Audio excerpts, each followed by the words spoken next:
Писна ми да слушам дребни рапърчета, че има ли хора зад гърба си? Не, нямаш никой, всички са разделени, на никой не му пука за теб. Имаш ли коли, пари? Имаш ги само в текста. Ходиш 30 годишна тенекия на гуми, пълен дефект. А парите ти са толкова, че портмонето ти е хванало паяжина. И продължавам да ви храня голям мъжкър алфа, но само докато камерата не се изключи. Накрая в студиото си бандит, на улицата мишка бягаш, щом видиш сянка и изпадаш панически таки.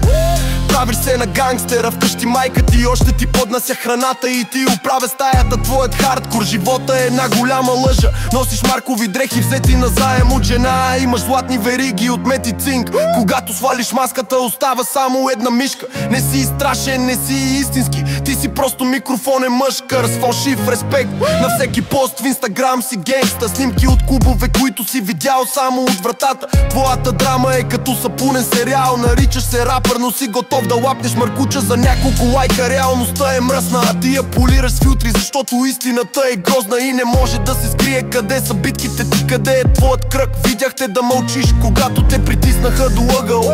Спря да дишаш, забрави думите от текста си. Паникьосан ученик, свит в кола, Мерседес със знак такси.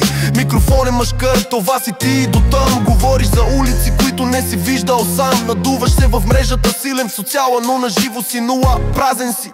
Правят ти аутотюн на гласа, за да звучиш по-дълбоко, защото естественият ти тембър е писък на изплашена жена. Говориш за оръжия, единственото ти оръжие е воден пистолет от зрънчо.